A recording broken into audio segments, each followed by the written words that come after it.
বিশ্বকাপের কোয়ার্টার ফাইনালে ওঠার লড়াইয়ে এবার আর্জেন্টিনার সামনে আফ্রিকার পরাশক্তি মিশর। নকআউটের এই অগ্নি পরীক্ষার আগে দলের শক্তি বাড়াতে রক্ষণ, মাঝমাঠ ও আক্রমণ ভাগে একটি পরিবর্তন আনার পরিকল্পনা করছে আলবিসেলেস্তা কোচিং স্টাফ। আর্জেন্টাইন ভিত্তিক ক্রীড়া মাধ্যম TYC স্পোর্টস জানিয়েছে, আটলান্টায় যাওয়ার আগে রোববারের শেষ অনুশীলনেই নিজেদের চূড়ান্ত কম্বিনেশন বেছে নেবেন লিওনেল স্ক্যালোনি।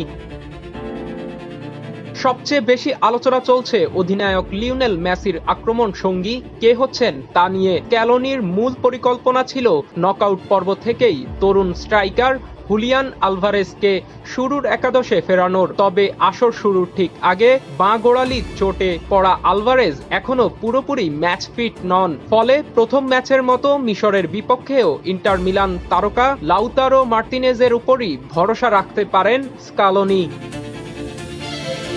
এদিকে রক্ষণ ভাগের বাঁ ব্যাক পজিশন নিয়েও রয়েছে কিছুটা দুশ্চিন্তা। কেপ ভার্দে ম্যাচে দুর্দান্ত খেলা ফাকুন্দো মেদিনা পেশিতে টান অনুভব করায় ছিটকে যাওয়ার শঙ্কায় রয়েছেন। মঙ্গলবারের ম্যাচের আগে তিনি সম্পূর্ণ ফিট হতে না পারলে একাদশে দেখা যাবে অভিজ্ঞ ডিফেন্ডার নিকোলাস তাগলিয়াফিকোকে। মেদিনার চোট গুরুতর না হলেও নকআউটের ম্যাচে কোনো ঝুঁকি নিতে নারাজ স্ক্যালোনি।